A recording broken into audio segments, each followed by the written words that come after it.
Hello, मैं किशोरी झा आप सबको नमस्कार करती हूँ और अपनी यूट्यूब चैनल किशोरी झा मैथिल पर स्वागत करती हूँ।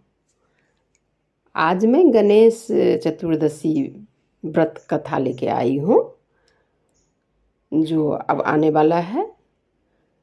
गणेश चतुर्थी सनातन हिंदू धर्म के प्रमुख त्योहारों में से एक है। इसे विनायक चतुर्थी के नाम से भी जाना जाता है। ये भाद्र मास के शुक्ल पक्ष की चतुर्थी को गणपति का जन्म हुआ था। इस दिन विघ्नहर्ता गणेश जी की पूजा अर्चना करने से सभी मनोकामनाएं पूर्ण होती है और कष्टों का निवारण होता है। इसलिए गणेश चतुर्थी का व्रत जरूर करना चाहिए और कथा भी सुनना चाहिए। गणेश भगवान सारी कष्टों को दूर करते हैं। तो चलिए सुनते हैं कथा, गणेश चतुर्थी कथा।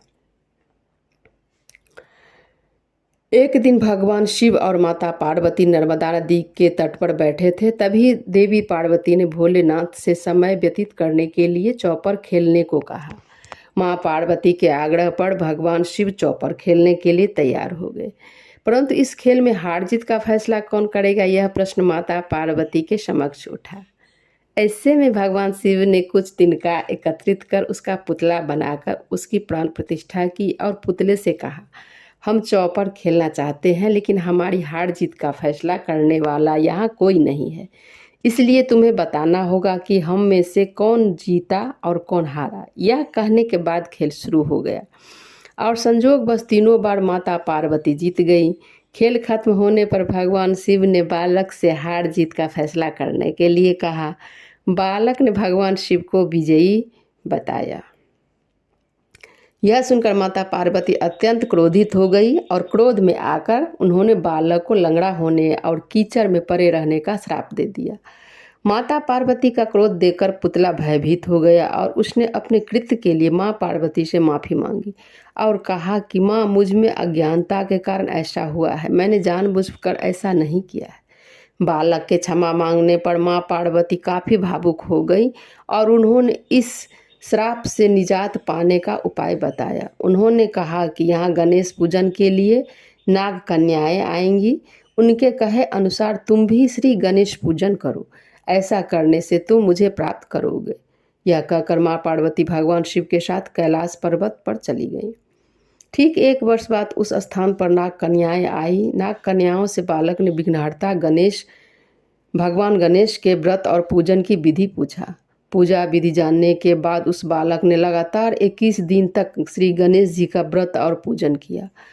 उसकी भक्ति भाव से प्रसन्न होकर गणेश जी ने उस बालक को साक्षात दर्शन दिया और मनोवांछित फल मांगने को कहा।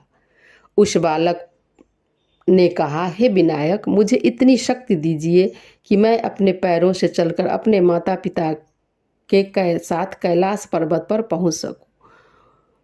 यह देखकर पहुंच सकूं और वह देखकर प्रसन्न हो सके। कैलाश पर्वत पर पहुंचने के बाद बालक ने अपनी कथा भगवान शिव को सुनाई।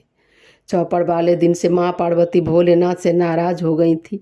ऐसे में भगवान शिव ने भी बालक को बताए अनुसार 21 दिन तक गणेश जी का व्रत और पूजन किया। इस व्रत के प्रभाव से माता पार्वती के मन में भगवान शिव के मन में माता पार्वती के लिए जो नाराजगी थी वो दूर हो गई। इसके बाद यह व्रत विधि भगवान शिव ने माता पार्वती को बताया। यह सुनकर माता पार्वती के मन में भी अपने पुत्र कार्तिकेय से मिलने की इच्छा हुई।